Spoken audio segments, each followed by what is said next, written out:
he was saying they were complaining up in Canada because they just had an election and it took too long. It took 73 days from when they announced the election to when they had it. And I said, yeah, I said around here, you get elected to a position, your first job is to get reelected. Yeah, you got to start right away on it. I told him, I said, yeah. I said, you can't afford it, so the party puts you in, and then your job is to repay the party. We had a guy You can't actually afford to get reelected on your own. Yeah, it's not a great way to do things.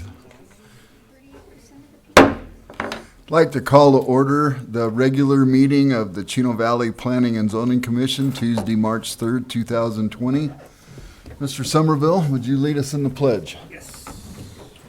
I pledge allegiance to the flag of the United States of America and to the republic for which it stands, one nation, under God, indivisible, with liberty and justice for all. Thank you, sir. Okay, I'd like to do a roll call, please. Sure. Commissioner Welker? Here. Commissioner McCafferty? Here. Commissioner Pasiak? Here. Commissioner Somerville? Here. Commissioner Metters? Here. Vice Chair Armstrong? Here. Chair Merritt?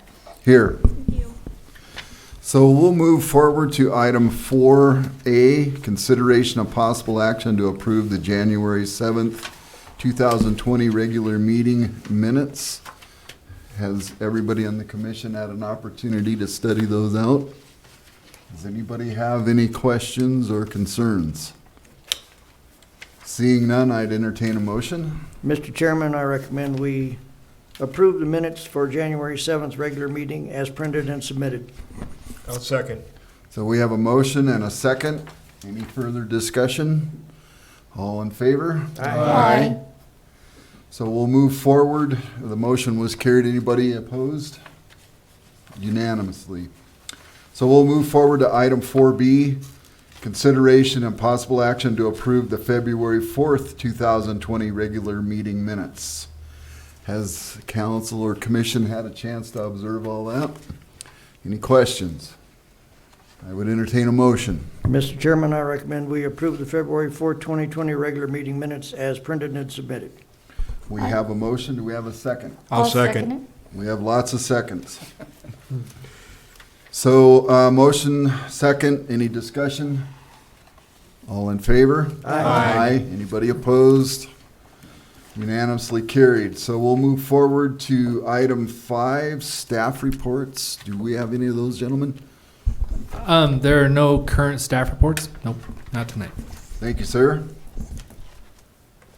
Okay, so we're going to move forward to the public hearing part of the meeting, which has no wordage on the agenda, so we will move past that and move to item 7, non-public hearing action items. 7A is consideration and possible recommendation to town council for approval of a conditional use permit to allow the construction and placement of a freestanding electronic message sign for Burger King. Will Dingy, assistant planner.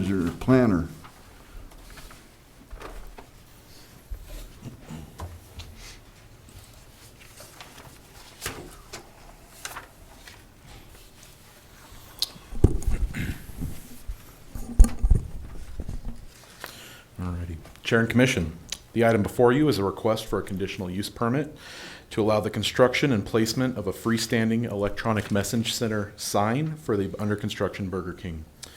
The applicant, Royal Sign Company, who is representing Barnett Jacobs Real Estate LLC, who is the the property owner of record as well as the developer.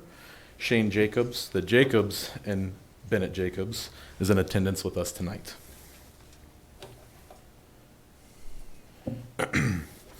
The subject site is located directly north of the Walgreens, right along State Route 89. It is approximately 330 feet north of the northwest corner of Road 2 North and North State Route 89. The existing zoning on the property is commercial heavy, and the general plan places this property within a community core. Within a 400-foot radius of this property, there are 3 permitted electronic signs: Walgreens, Safeway, and Chino Rentals. These signs are not a traditional electronic sign, they're more of a reader board. So they're going to be a little bit different regarding this proposed sign. This sign is gonna be more in line with the one on St. Catherine's Catholic Church as well as Olson Grain.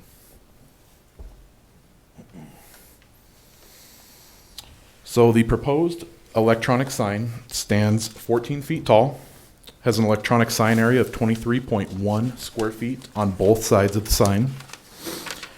The placement of the sign is indicated through submitted site plan, is going to be located at a minimum of 6 feet behind the property line, which is acceptable underneath the town's code. And there's a sign height to grade, so from the grade of the ground to the bottom of the sign height, our sign is 8 feet in height. So applicable town codes, under general sign regulations of the town's UDO, a conditional use permit is required for all electronic signs. The maximum height, area, and sign standards are dictated specifically through the use permit itself. There are no recommended or minimum requirements for this, so it will be dictated specifically from the conditional use permit. Staff is recommending that the reader panel sign standards be followed. So in this case, 32 square foot for maximum sign area, a maximum height of 14 feet, and then an 8-foot minimum height to bottom of sign panel. These proposed signs meet all of these standards and are in compliance with town code under this designation.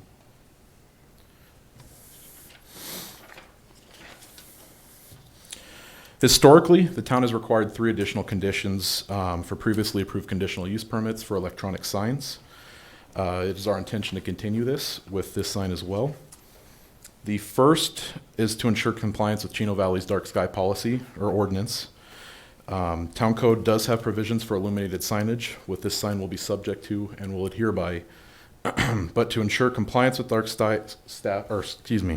ensure compliance with dark sky ordinance, staff is recommending that upon receiving complaints from the community, the applicant shall provide modified sign plans in order to reduce brightness or glare for the approval of staff and review. So this would be something that staff would be able to approve without bringing before the commission itself.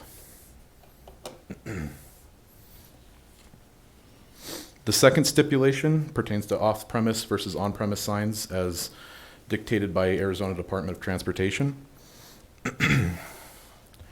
They classify these signs into 2 categories, on-premise and off-premise, and this is solely based on how the sign and what the sign advertises.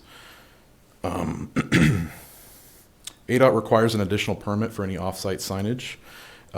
They consider this an outdoor advertising permit in addition to town approval. This permit through ADOT stipulates location, size, as well as location, sign, as well as lighting itself.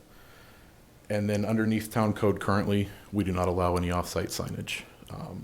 So it is staff's recommendation that we also include that any information displayed on the electronic sign be exclusive to activities, events that occur only on premise to ensure compliance with ADOT and town regulations. Now, the third and final stipulation pertains to traffic hazard and congestion issues. Traffic hazards and congestion are arguably one of the biggest concerns when it comes to these electronic signs.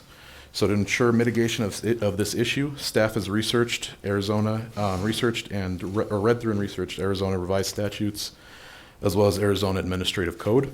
And we are recommending that they be followed in this regard because they hold the higher standard than what our code dictates, which is very minimal.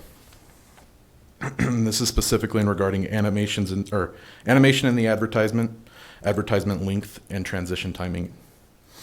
So in accordance with Arizona revised statutes and Arizona Administrative Code, staff is recommending that no animation be contained in the advertisements.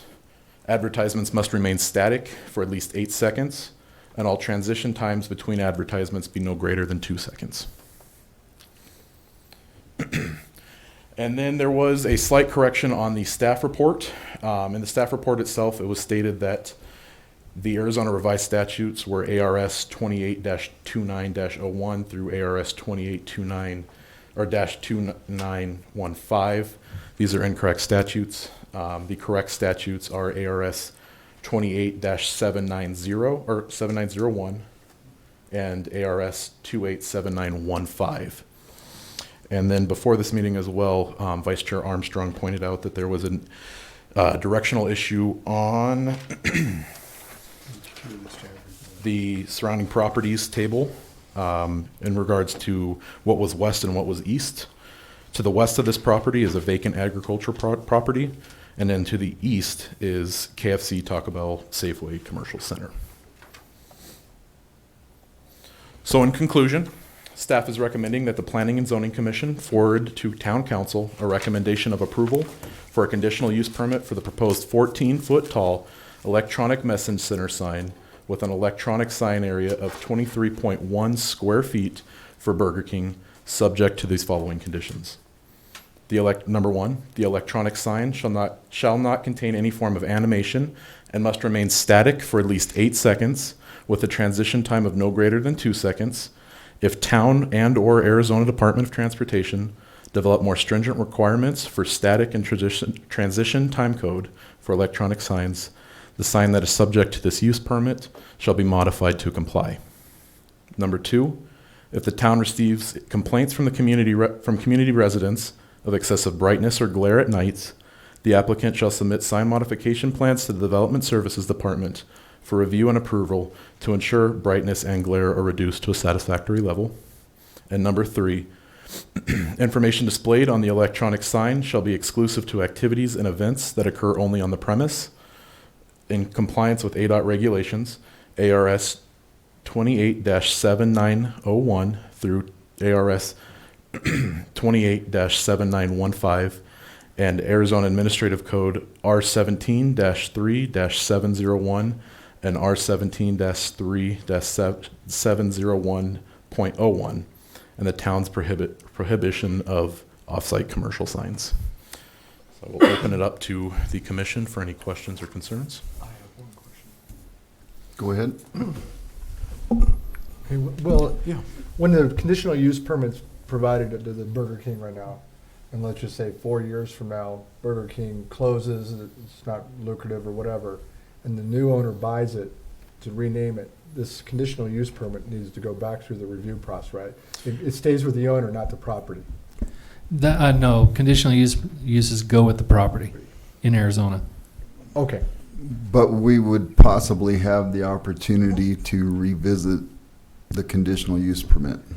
If you put a time limit on it now. So essentially, excuse me, stipulate like a 2-year, 3-year time period to have this reviewed. Is that correct, Josh? Yeah, you can place a time limit on a conditional use permit to have them come in to review. Usually that review is to make sure they are complying with the stipulations that have been attached previously. So you can't just pull a conditional use permit and put additional requirements on them and make that the reason for reviewing the conditional use permit. But you can put a time limit, say 2 years, come back in 2 years. We'll review the outdoor lighting, see if you're complying with that. If there haven't been any complaints, then you might renew it for another 3 years. At that point, you might want to just make it a perpetual conditional use permit. so I was gonna say, I'm just, for the sake of continuity, or consistency, I should say, haven't we, as the P&Z, been making it indeterminate the last few conditional use permits? It seems like we've been going indeterminate, where previously it was like 5 years. It just seems like the last few I've seen, we've gone indeterminate. I wouldn't be able to offer an exact record of that, but I think if we're going to allow a sign here, then whoever buys the property ought to have a sign there. And if they're not compliant with our conditional uses, then they're in violation of the conditional use permit, and we can revisit it. If I may add as well, if the property is sold and a new business goes in and they aren't compliant and we receive complaints, then we can require them to come back in and go through the conditional use permit and modify it at that time. As stipulated, as suggested in this, your 3 points. I think Yeah, that's in correct. there, Right. Yeah. And the last question I had is, do we measure lumens? We do. Specifically with electronic message centers, we don't really have anything in the code that does that, but we do have that pertaining to outdoor lighting, which this sign will be applicable or will be held to for those for that criteria. That's all I have. Anybody else? Yeah, Will, I'm gonna get picky again. Okay. When you introduced the property owner, I believe you said Bennett Jacobs? Correct. Well, Printed property on owner, here is Barnett Jacobs. it is Barnett So can Jacobs. we address the gentleman and ask him really what his name is? What? Sure. I'll defer to Shane. There's Shane. My name is Shane Jacobs, and I have a business partner who's Tom Barnett. Now we're in Shane and Tom. You really got me confused now. Thank you, sir. You're welcome. Commissioner Meadors?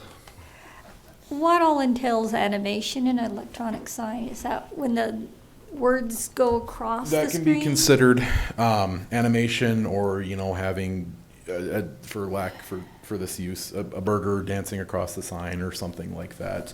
Anything that what they try to do is try to mitigate any sort of distraction from driving, and animations tend to draw a lot more attention to that advertisement, which is good for the business but bad for driving. So specifically, it's anything that's not static on the sign. So the transitions won't be considered, or standard transition wouldn't be considered animated, but any sort of movie playing or some sort of activity on the advertisement So the itself. words can march across from one screen to the other as long as they do it within the 2 seconds? Correct. Okay. Correct. Anybody else have any questions?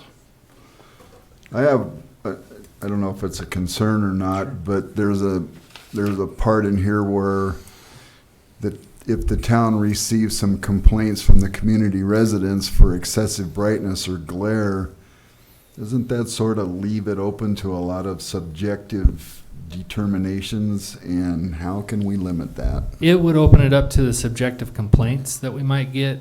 However, if we base our review upon code requirements, if they're meeting our basic code requirements, then we're not going to require them to submit a new plan. And measurement of the looms would be part of that, potentially. Potentially correct. So if it's too bright, and it's like 5,000 looms, and you're saying it shouldn't go above 2,500 or whatever the denoted part is. Correct, Okay. correct. So that would be something.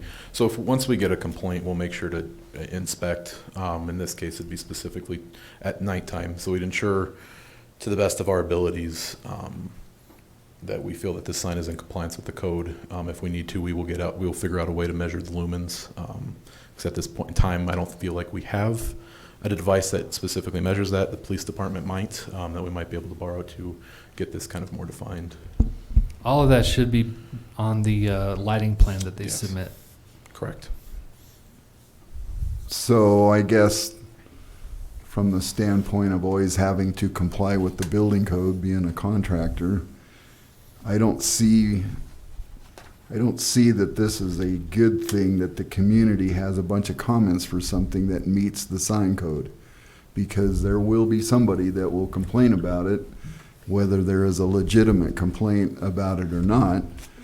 We receive a lot of illegitimate complaints about everything And I already, so get that, but I feel that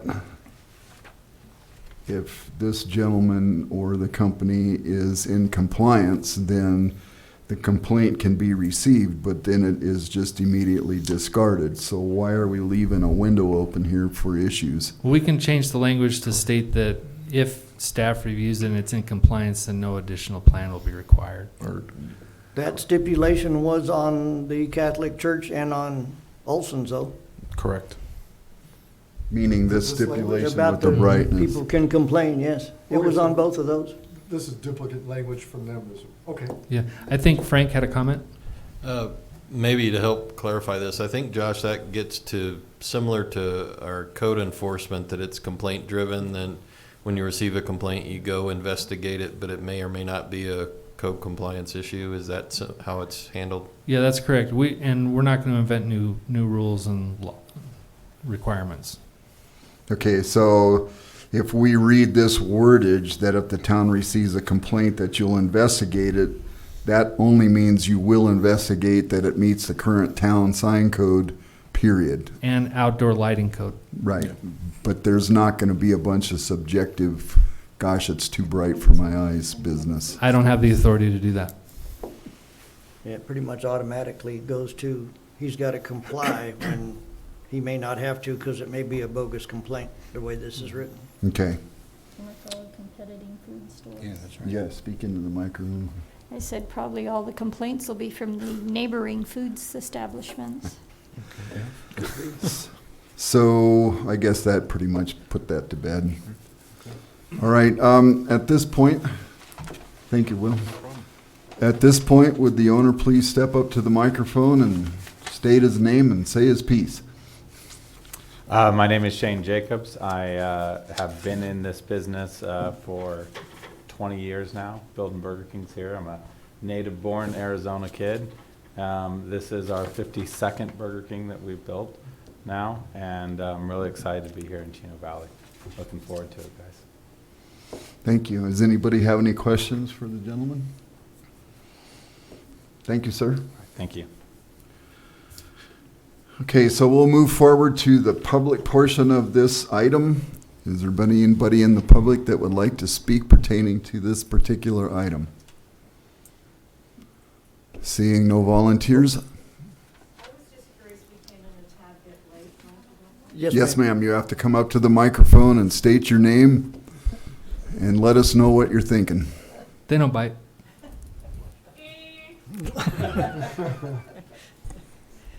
Hi, my name is Kathy, and I live here in Chino Valley. For the sign, is it going to be this way to the street or this way to the street? You know, which way? Okay, that's actually a good question. And if there was anything else, we can bring Will back up and he can show us which way it's facing on the screen up there. It's on the site plan. Should be perpendicular. with the It's road. on the site plan and it's perpendicular. Right. Otherwise, they're advertising to themselves. Right. Will, if you could just show us where that's at on there and which way it's facing the highway, that'd be great. Let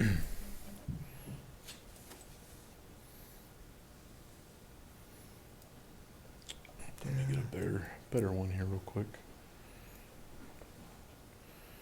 There it is. So on here, is going to be perpendicular to the highway. So the sign face will face north and then the back will face south. So people traveling north and south will clearly be able to see the sign. Correct. Did that answer your question, ma'am? Thank you. No problem. Thank you. You're welcome. Anybody else like to step up and comment? All right, seeing no more volunteers, we're going to close that portion of the meeting. I would entertain a motion. I'd just like to ask a question of you. Okay? The council.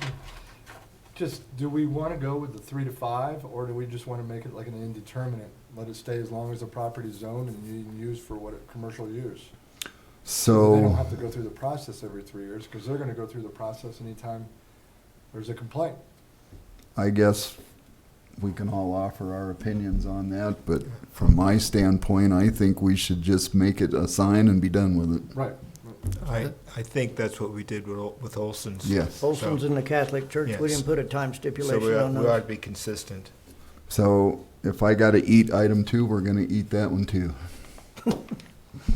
I think that we should make this a permanent part of the property unless they violate some sort of conditional, of the conditions that we. Sounds like a good point for a study session. So, did that take care of it? Yes, it did. All right, so I'd entertain a motion, please. Mr. Chairman, recommend we forward to Town Council a recommendation of approval for a conditional use permit for the proposed 14-foot tall electronic message center sign with an electronic sign area of 23.1 square feet for Burger King, subject to the 3 conditions applied by the staff. Okay, so we have a motion. I'll second. We have a second. Is there any further discussion or comments? Hearing none. All in favor? Aye. Anybody opposed? Motion was carried unanimously. Thank you, sir. Okay, so do we have any item 8 discussion items? Just that the next meeting, there's going to be 2 text amendments, one for off-site signage. Currently, our code prohibits all off-site signage. There's been some discussion amongst council as well as citizens that they want to allow some form of off-site signage to Okay, good. accommodate That's good. some businesses that are set off the 89. And then we're also going to be discussing removing a public way from the code. Okay. Hopefully you'll get that to us early enough we can wade through that. Got a question over Yeah. there. Yes, ma'am. In regards to off-site signage, the high school sometimes has things on their sign that's at the other school, Heritage.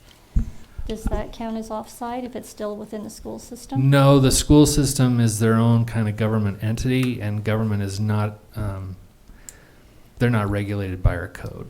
Okay, So the code, the off-site premise sign prohibition is for commercial businesses, non-commercial developments like multifamily, things like that.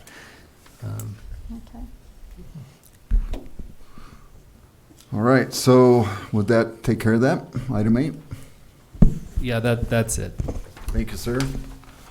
Okay, so we're going to go to item 9, public comments. This is a call to the public. It's an opportunity for the public to address the commission on any issue within the jurisdiction of the commission that is not on the agenda. Public comment is encouraged. If you have a desire to speak, you'll have 3 minutes. Would anybody like to take us up on that one? All right, seeing as how we have no volunteers on that item, we will move forward to item 10, which would be a motion to adjourn this meeting. Mr. Chairman, I'll make a motion that we adjourn the meeting. Do we have we have a motion and a second. All in favor? Aye. Aye. Anybody opposed? Thank you, commission. Thank you, public. Thank you for the Burger King. Close to record time. What's the Burger King?